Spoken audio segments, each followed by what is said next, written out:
Question 16 है, if the energy of activation of chemical reaction is very low, the rate of that chemical reaction is observe to be very high because. Alpha option में कहता है reaction proceed without any transition state, beta number of efficient और fruitful collision increase, charlie concentration of reactant become irrelevant, या फिर delta molecule of reactants move slowly. तो अब उसने question में क्या कहा कि एनर्जी ऑफ एक्टिवेशन कम है लेकिन रेट ऑफ रिएक्शन ज़्यादा है। किस तरह से ज़्यादा है ये आपने बताना है। यहाँ पे आपको दो ग्राफ नज़र आ रहे हैं, एक एक्सोथर्मिक रिएक्शन का है और एक एंडोथर्मिक रिएक्शन का है। यहाँ से मैं कोई एक ग्राफ उठा लेता हूँ, पहले ग्राफ पे बात कर लेते हैं एक्सोथर्मिक रिएक्शन के। आपने मेन यहाँ पे क्या समझना है कि एक्टिवेशन एनर्जी का क्या रोल है रिएक्शन के अंदर। तो आपको यहाँ पे नज़र आ रहा है कि एक्स एक्सिस ये रिएक्शन कोऑर्डिनेट है और वाई एक्सिस पे एनर्जी आपको गिवन है। अब यहाँ पे आपको रिएक्टेंट नज़र आ रहे हैं और ये इस तरह से आपको लाइन ऊपर नज़र आ रही है। यहाँ पे कहता है कि हाईएस्ट पॉइंट पे एक एक्टिवेटेड कम्प्लेक्स बनता है और उसके बाद ये एंड पे आपको प्रोडक्ट नज़र आ रही है। अब आपने ये देखना है कि रिएक्टेंट किस तरह से प्रोडक्ट के अंदर कन्वर्ट होते हैं। रिएक्शन इसी चीज़ को कहा जाता है, रिएक्टेंट की प्रोडक्ट के अंदर कन्वर्जन को। अब आपने कुलियन थ्योरी के अंदर पढ़ा होगा कि कोई भी रिएक्शन प्रोसीड करने के लिए मालिक्यूल्स के दरमियान इफेक्टिव कुलियंस का होना ज़रूरी है। अगर कुलियन नहीं होगी मालिक्यूल्स के दरमियान तो रिएक्टेंट प्रोडक्ट के अंदर कन्वर्ट नहीं हो सकते। अब वो इफेक्टिव कुलियंस मालिक्यूल के दरमियान, रिएक्टेंट के मालिक्यूल्स के दरमियान इफेक्टिव कुलियन करवाने के लिए जो एनर्जी रिक्वायर होती है उसको एनर्जी ऑफ एक्टिवेशन कहा जाता है। यहाँ पे आपको रिएक्टेंट नज़र आ रहे हैं, मैं इसको ज़रा जूम कर देता हूँ। ये रिएक्टेंट्स हैं, ये रिएक्टेंट्स ऐसे ही पड़े रहेंगे, प्रोडक्ट के अंदर कन्वर्ट नहीं होंगे, रिएक्शन प्रोसीड नहीं होगा अगर आप एनर्जी प्रोवाइड नहीं करेंगे। यहाँ पे ई ए आपको नज़र आ रहा है, ये दरअसल एनर्जी ऑफ एक्टिवेशन को शो कर रहा है। तो आपने एनर्जी प्रोवाइड की तो ये रिएक्टेंट को आप एनर्जी दे रहे हैं, एनर्जी लेवल यहाँ पे बढ़ता चला जा रहा है। ये वाई एक्सिस पे मैंने आपको बताया कि एनर्जी आपको गिवन है, तो एनर्जी लेवल बढ़ता चला जा रहा है। यहाँ तक एक पॉइंट आ गया, कहता है कि इसको ये एक्टिवेशन कम्प्लेक्स है। इससे पहले आप एनर्जी बढ़ा रहे हैं, रिएक्टेंट की एनर्जी बढ़ती चली जा रही है, उनके दरमियान कुलियंस हो रही हैं, लेकिन इफेक्टिव कुलियंस अभी तक आपको ऑब्टेन नहीं हुई। ये कब जाके आपको इफेक्टिव कुलियन ऑब्टेन होगी, जब एक्टिवेटेड कम्प्लेक्स बनता है। ये एक्टिवेटेड कम्प्लेक्स ये बिल्कुल शॉर्ट टाइम के लिए एक ट्रांजिशन स्टेट होती है और ये किस चीज़ को शो कर रहा होता है, इफेक्टिव कुलियंस को, कि यहाँ पे रिएक्टेंट्स के जो मालिक्यूल्स हैं उनके दरमियान इफेक्टिव कुलियंस का आगाज़ हो जाता है। तो ये एक ख़ास अमाउंट ऑफ एनर्जी जो आप प्रोवाइड करते हैं उसके बाद ये रिएक्टेंट के मालिक्यूल्स के दरमियान इफेक्टिव कुलियन स्टार्ट होती है। किस पॉइंट पे, एक्टिवेटेड कम्प्लेक्स के पॉइंट पे। और ये जितनी एनर्जी यहाँ पे लगी, यहाँ पे आपको नज़र आ रहा है यहाँ से लेके यहाँ तक, ये ई ए यहाँ पे लिखा हुआ है, इसका मतलब एक्टिवेशन एनर्जी है। तो इफेक्टिव कुलियन स्टार्ट करवाने के लिए जितनी एनर्जी लगती है उसको एक्टिवेशन एनर्जी कहा जाता है। तो ये आपने एक्टिवेशन एनर्जी दी तो अब रिएक्शन प्रोसीड होना स्टार्ट हो गया, यानी कि जब एक्टिवेटेड कम्प्लेक्स बनता है उससे पहले रिएक्टेंट के दरमियान कुलियन हो रही होगी लेकिन प्रोडक्ट के अंदर चीज़ें कन्वर्ट नहीं हो रही होती, क्योंकि प्रोडक्ट में कन्वर्ट होने के लिए, रिएक्शन प्रोसीड करने के लिए इफेक्टिव कुलियंस का होना ज़रूरी है और वो एक्टिवेटेड कम्प्लेक्स बनने के बाद स्टार्ट होता है। तो अब यहाँ पे ये कम्प्लेक्स बन गया, उसके बाद इफेक्टिव कुलियंस होंगी और ये रिएक्टेंट्स आगे आपको नज़र आ रहा है कि प्रोडक्ट्स के अंदर कन्वर्ट होंगे। तो एक्टिवेटेड कम्प्लेक्स के बाद ये जो सारी चीज़ आपको नज़र आ रही है, रिएक्शन प्रोसीड होता नज़र आ रहा है, चीज़ें प्रोडक्ट के अंदर कन्वर्ट हो रही हैं। तो अब मेन पॉइंट मैंने आपको क्या बताना है कि एक्टिवेशन एनर्जी का एक रोल तो आपको समझ आ गया कि आप ये एनर्जी प्रोवाइड करेंगे तब कुलियन होगी मालिक्यूल्स के दरमियान और तब रिएक्शन प्रोसीड होगा। अब ये एनर्जी कम ज़्यादा होगी तो क्या होगा। अब जिस तरह से उसने कहा, क्वेश्चन के अंदर भी कहा कि कम हम एक्टिवेशन एनर्जी दे रहे हैं लेकिन रेट ऑफ रिएक्शन ज़्यादा है, तो किस तरह से ज़्यादा है, तो ये चीज़ मैं आपको यहीं पे समझा देता हूँ। फ़र्ज़ कर लें कि ये किसी भी सब्सटेंस का ये रिएक्टेंट आपको नज़र आ रहे हैं और इस केस में जो एक्टिवेशन एनर्जी है सब्सटेंस की वो ज़्यादा है। मसलन इसका एक्टिवेशन कम्प्लेक्स यहाँ पे जाके बनता है ऊपर, तो जो पिछला रिएक्शन आपने देखा उसके अंदर एक्टिवेशन कम्प्लेक्स यहाँ पे बन गया था, उसके अंदर आपने इतनी सारी एक्टिवेशन एनर्जी प्रोवाइड की, एक्टिवेशन कम्प्लेक्स बना, उसके बाद रिएक्शन प्रोसीड हुआ, रिएक्टेंट प्रोडक्ट के अंदर कन्वर्ट हो गया इस तरह से। लेकिन अब जो रिएक्शन हो रहा है इसके अंदर क्या है कि एक्टिवेशन एनर्जी ज़्यादा है। ये आपको यहाँ तक एक्टिवेशन एनर्जी नज़र आ रही है, यहाँ पे आपने उससे ज़्यादा एनर्जी दी एक्टिवेशन एनर्जी, तब यहाँ पे जाके एक्टिवेशन कम्प्लेक्स बना। तो अब इसका एक्टिवेशन कम्प्लेक्स ऊपर आपको नज़र आ रहा है, इसका मतलब रिएक्शन यहाँ से स्टार्ट होगा, यहाँ एक्टिवेशन कम्प्लेक्स से, और यहाँ से चीज़ें आगे प्रोडक्ट के अंदर कन्वर्ट होना स्टार्ट होंगी। तो अब आप खुद गौर करें कि ये जो पहला रिएक्शन आपको नज़र आ रहा था जहाँ पे एक्टिवेशन कम्प्लेक्स इस पॉइंट पे बना, यहाँ से रिएक्शन आगे प्रोडक्ट के अंदर चीज़ें कन्वर्ट हुई, ये जल्दी होगा, या फिर ये जिसका एक्टिवेशन कम्प्लेक्स ऊपर नज़र आ रहा है ये जल्दी होगा। वाज़ेह है जिसका एक्टिवेशन कम्प्लेक्स जल्दी बना, ये वाला जो है ये जल्दी से प्रोडक्ट में कन्वर्ट होगा, इसका रेट ऑफ रिएक्शन ज़्यादा होगा, और जिसका एक्टिवेशन कम्प्लेक्स लेट बना उसका रेट ऑफ रिएक्शन इसकी निस्बत कम होगा, क्योंकि उसको आपने एक्टिवेशन एनर्जी ज़्यादा दी, उसके दरमियान इफेक्टिव कोलिजन्स करवाने के लिए ज़्यादा एनर्जी रिक्वायर थी, वो आपने दी, तब जाके काफ़ी टाइम के बाद एक्टिवेटेड कम्प्लेक्स बना और फिर उसके बाद रिएक्शन प्रोसीड हुआ और रिएक्टेंट्स प्रोडक्ट के अंदर कन्वर्ट होना स्टार्ट हुए। तो ये आपने याद रखना है कि जितनी एक्टिवेशन एनर्जी कम होगी उतना रेट ऑफ रिएक्शन ज़्यादा होगा, और जितनी एक्टिवेशन एनर्जी ज़्यादा होगी उतना ज़्यादा टाइम लगेगा और उतना रेट ऑफ रिएक्शन स्लो होगा। करेक्ट ऑप्शन यहाँ पे बीटा होगी कि नंबर ऑफ़ एफिशिएंट और फ्रूटफुल कोलिजन या इफेक्टिव कोलिजन इंक्रीजेस। तो ये जितनी कोलिजन ज़्यादा होंगी, यानी कम से कम एक्टिवेशन एनर्जी पे ये कोलिजन ज़्यादा हो गई, जल्दी से एक्टिवेशन कम्प्लेक्स बन गया और जल्दी से रिएक्टेंट प्रोडक्ट के अंदर कन्वर्ट होना स्टार्ट हो गया, तो इसलिए यहाँ पे कहा गया कि एनर्जी ऑफ एक्टिवेशन कम और रेट ऑफ रिएक्शन ज़्यादा। क्वेश्चन 17 है, what is the measure of activation energy in an endothermic reaction. Alpha option है the energy of activation of forward reaction is less than that of backward reaction. Beta the energy of activation of forward backward reaction is same. Charlie the energy of activation of backward reaction is less than that of forward reaction. और delta the energy of activation of backward reaction is more than that of forward reaction. तो सबसे पहले तो आप ये समझ लें कि एंडोथर्मिक और एक्सोथर्मिक का ये जो आपको ग्राफ नज़र आ रहे हैं, ये किस तरह से ये वाले ग्राफ आए हैं। तो आपको पता है एक्सोथर्मिक रिएक्शन क्या होता है, जिसके अंदर एनर्जी रिलीज़ होती है, और एंडोथर्मिक क्या होता है, जिसमें रिएक्शन में एनर्जी हमें देनी पड़ती है, अब्जॉर्ब हो रही होती है। अब पहला जो रिएक्शन है कहता है कि एक्सोथर्मिक रिएक्शन है। कैसे? यहाँ पर आप गौर करें, ये रिएक्टेंट हैं और ये आपको प्रोडक्ट नज़र आ रही है, वाई एक्सिस पे एनर्जी आपको नज़र आ रही है। तो अब आप गौर करें यहाँ पे, तो जो रिएक्टेंट हैं ये आपको ऊपर नज़र आ रहे हैं, ये इस पॉइंट पे इसका एनर्जी लेवल ये है, और उसके बाद रिएक्शन होता है, एक्टिवेटेड कम्प्लेक्स बनता है, ये सारी मैं डिटेल पहले बात कर चुका हूँ। उसके बाद रिएक्शन मुकम्मल होता है, प्रोडक्ट बनती है। अब ये जो प्रोडक्ट बनी है इसका एनर्जी लेवल आपको यहाँ पे नज़र आ रहा है, रिएक्टेंट की निस्बत इसका एनर्जी लेवल कम है।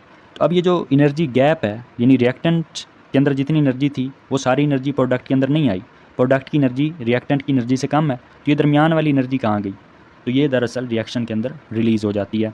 तो इसलिए जो एक्सोथर्मिक रिएक्शन है उसमें एनर्जी रिलीज़ होती है, और आपने उसको जब लिखना है ग्राफ के अंदर तो रिएक्टेंट ऊपर आपको नज़र आता है और प्रोडक्ट नीचे नज़र आती है। इस तरह से एंडोथर्मिक रिएक्शन सेकंड ग्राफ आप देखें, उसमें आपको यहाँ पे रिएक्टेंट नज़र आ रहा है, उसके बाद रिएक्शन होता है, प्रोडक्ट बनती है। अब वहाँ पे आप गौर करें तो प्रोडक्ट का एनर्जी लेवल ज़्यादा है, रिएक्टेंट का एनर्जी लेवल कम है। तो अब ये जो एनर्जी गैप है ये किस चीज़ का है? ये एनर्जी अब्जॉर्ब हुई, यानी कि रिएक्टेंट के अंदर इतनी एनर्जी नहीं थी जितनी प्रोडक्ट के अंदर है, तो बाकी एनर्जी प्रोडक्ट के अंदर कहाँ से आई? वो रिएक्शन के अंदर दरअसल अब्जॉर्ब हुई, हमें वो एनर्जी देनी पड़ी, इसलिए वो एंडोथर्मिक रिएक्शन होगा। अब क्वेश्चन के अंदर वो स्पेसिफिकली एंडोथर्मिक रिएक्शन की बात कर रहा था कि इसका एक्टिवेशन एनर्जी की मेजरमेंट आपने बतानी है फॉरवर्ड रिएक्शन और बैकवर्ड रिएक्शन के नतीजे में कितनी होगी। तो यहाँ पर आप गौर करें, फ़र्ज़ कर लें ये रिएक्टेंट है और फॉरवर्ड रिएक्शन हुआ और इसके नतीजे में ये रिएक्टेंट प्रोडक्ट के अंदर कन्वर्ट हुए, ये आपको प्रोडक्ट नज़र आ रही है। तो इस केस में आपको एक्टिवेशन एनर्जी कितनी नज़र आ रही है? ये सारा ये रिएक्टेंट, ये आपको रिएक्टेंट का एनर्जी लेवल नज़र आ रहा है, और ये आपको एक्टिवेशन एनर्जी इतनी देनी पड़ी। आपको पता है एक्टिवेशन एनर्जी क्या होती है? इफेक्टिव कोलिजन्स ऑब्टेन करने के लिए या एक्टिवेटेड कम्प्लेक्स बनाने के लिए रिक्वायर होती है, उसके बाद रिएक्शन प्रोसीड होता है।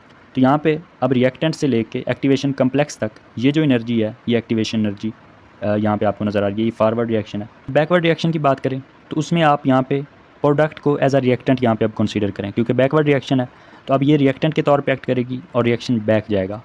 अब ये रिएक्टेंट हैं, इन्होंने एक्टिवेटेड कम्प्लेक्स बनाना है, तब प्रोडक्ट के अंदर कन्वर्जन होनी है। तो इन रिएक्टेंट्स को कितनी एक्टिवेशन एनर्जी चाहिए होगी? एक्टिवेशन कम्प्लेक्स तो यहीं पर रहेगा, आपको पता है ये, और यहाँ पे अब आप थोड़ी सी एनर्जी देंगे तो ये बैकवर्ड रिएक्शन में आपको एक्टिवेटेड कम्प्लेक्स बन जाएगा। उसके बाद आपको नीचे प्रोडक्ट, अब यहाँ पे जो रिएक्टेंट आपको नज़र आ रहा है बैकवर्ड रिएक्शन के केस में ये प्रोडक्ट होगी। तो अब आपने क्या देखा कि फॉरवर्ड रिएक्शन के अंदर एक्टिवेशन एनर्जी ज़्यादा रिक्वायर थी जब रिएक्टेंट प्रोडक्ट के अंदर कन्वर्ट हो रहे थे। बैकवर्ड रिएक्शन के अंदर यही प्रोडक्ट रिएक्टेंट के तौर पे एक्ट की, और इसने जब एक्टिवेटेड कम्प्लेक्स तक पहुंची तो इसके लिए सिर्फ इतनी सी आपको एनर्जी रिक्वायर थी और एक्टिवेटेड कम्प्लेक्स बन गया, और उसके बाद आगे ये प्रोडक्ट के अंदर कन्वर्जन हो गई। तो आप क्या कहेंगे कि फॉरवर्ड रिएक्शन यानी एंडोथर्मिक रिएक्शन के केस में जब हम बात कर रहे होंगे तो उसमें फॉरवर्ड रिएक्शन के लिए एक्टिवेशन एनर्जी ज़्यादा रिक्वायर होती है और बैकवर्ड रिएक्शन की एक्टिवेशन एनर्जी कम होती है। तो क्वेश्चन के अंदर भी उसने इसी हवाले से पूछा था। अब ज़रा ऑप्शंस पे गौर करें तो आपको समझ आ जाएगी। अब यहाँ पे चार्ली ऑप्शन पे गौर करें तो क्या कहता है कि energy of activation of backward reaction is less than that of forward reaction. तो ये चीज़ आपने वहाँ पे देख ली कि एक्टिवेशन एनर्जी फॉरवर्ड में ज़्यादा होती है और बैकवर्ड रिएक्शन में कम होती है क्योंकि बैकवर्ड रिएक्शन में जल्दी से एक्टिवेटेड कम्प्लेक्स बन जाता है। करेक्ट ऑप्शन यहाँ पे चार्ली होगी। क्वेश्चन 18 है, it is experimentally found that catalyst is use to alpha lower the activation energy, beta increase the activation energy, Charlie lower the pH, या फिर delta decrease the temperature of other reactants. तो catalyst का आपको पता है कि rate of reaction को ज़्यादा करने के लिए इस्तेमाल होता है, और मैं आपको डिटेल से बता भी चुका हूँ कि रेट ऑफ रिएक्शन कैसे ज़्यादा होगा। जितनी एक्टिवेशन एनर्जी कम होती है उतना एक्टिवेटेड कम्प्लेक्स या इफेक्टिव कोलिजन जल्दी ऑब्टेन हो जाती हैं और उतना रिएक्शन जल्दी से प्रोसीड करता है। तो वही बात यहाँ पे होगी, जब ये नॉर्मली फ़र्ज़ कर लें रिएक्शन हो रहा है और विदाउट एनी कैटलिस्ट, तो आपका जो एक्टिवेटेड कम्प्लेक्स है फ़र्ज़ करें वो यहाँ पे बन रहा है, लेकिन जब आप कैटलिस्ट इस्तेमाल करते हैं तो कैटलिस्ट क्या करता है कि वो इस एक्टिवेशन एनर्जी को कम कर देता है। ये एक्टिवेटेड कम्प्लेक्स अगर वहाँ पे बन रहा था तो कैटलिस्ट अगर आपने फ़र्ज़ करें इस्तेमाल किया तो एक्टिवेटेड कम्प्लेक्स यहाँ पे जल्दी से बन गया और जल्दी से रिएक्शन प्रोसीड हुआ और प्रोडक्ट के अंदर चीज़ें कन्वर्ट होना स्टार्ट हो गई। तो कैटलिस्ट का ये रोल होता है कि ये एक्टिवेशन एनर्जी को कम करके रेट ऑफ रिएक्शन को ज़्यादा करता है। क्या मतलब रेट ऑफ रिएक्शन को ज़्यादा करने का, कि जल्दी से चीज़ें रिएक्टेंट्स प्रोडक्ट के अंदर कन्वर्ट होना स्टार्ट होते हैं। और वो कन्वर्जन कहाँ से स्टार्ट होती है मैं डिटेल से पहले बात कर चुका हूँ। एक्टिवेटेड कम्प्लेक्स बनता है, और कब बनता है, जब इफेक्टिव कोलिजन्स होती हैं। एक्टिवेटेड कम्प्लेक्स इसलिए कहा जाता है इसको कि एक्टिवेट हो जाते हैं मॉलिक्यूल, तो उसके बाद रिएक्टेंट प्रोडक्ट के अंदर कन्वर्जन स्टार्ट होती है, ये रिएक्शन प्रोसीड हो रहा होता है। तो करेक्ट ऑप्शन यहाँ पे अल्फ़ा होगी कि कैटलिस्ट एक्टिवेशन एनर्जी को लो करता है और रेट ऑफ रिएक्शन उसकी वजह से ज़्यादा हो जाता है। क्वेश्चन 19 है, in some reactions a product form act as a catalyst, this phenomena is called negative catalysis, activation of catalyst, heterogeneous catalysis या ऑटो कैटालिसिस। तो रिएक्शन की प्रोडक्ट ही कैटालिस्ट के तौर पे एक्ट कर रही है, तो करेक्ट ऑप्शन डेल्टा होगी, ऑटो कैटालिसिस। क्वेश्चन 20 है, choose the type of catalysis in the following reaction. नीचे रिएक्शन आपको नज़र आ रहा है और कहता है कि किस टाइप की कैटालिसिस है, होमोजीनस कैटालिसिस, हेट्रोजीनस, बायोलॉजिकल या गैस कैटालिसिस। तो आपको पता है कि अगर कैटलिस्ट और रिएक्टेंट दोनों एक ही फेज़ में हों तो वो होमोजीनस कैटालिसिस होती है, और अगर रिएक्टेंट्स और जो आपका कैटलिस्ट है उनकी डिफरेंट फेजेस हों तो वो हेट्रोजीनस कैटालिसिस होती है। क्या मतलब है फेजेस का, यहाँ पे मैं आपको दिखा देता हूँ। यहाँ पे आपको नज़र आ रहा है कि रिएक्टेंट भी गैस फेज़ के अंदर है और आपका जो कैटलिस्ट NO इस्तेमाल हो रहा है वो भी गैस फेज़ के अंदर है। तो अब इस केस में क्या है कि कैटलिस्ट और रिएक्टेंट दोनों ही सेम फेज़ के अंदर हैं।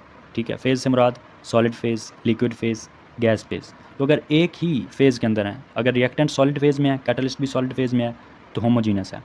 और अगर डिफरेंट फेजेस हैं, मसलन सॉलिड फेज़ के अंदर है रिएक्टेंट लेकिन लिक्विड फेज़ के अंदर है जो आप कैटलिस्ट इस्तेमाल कर रहे हैं, तो इस केस में इसको क्या कहते हैं, हेट्रोजीनस कैटालिसिस। लेकिन यहाँ क्वेश्चन के अंदर आपको रिएक्टेंट भी गैस फेज़ के अंदर नज़र आ रहे हैं और कैटलिस्ट भी गैस फेज़ में नज़र आ रहा है, तो ये होमोजीनस कैटालिसिस की एग्जांपल है। करेक्ट ऑप्शन अल्फ़ा होगी।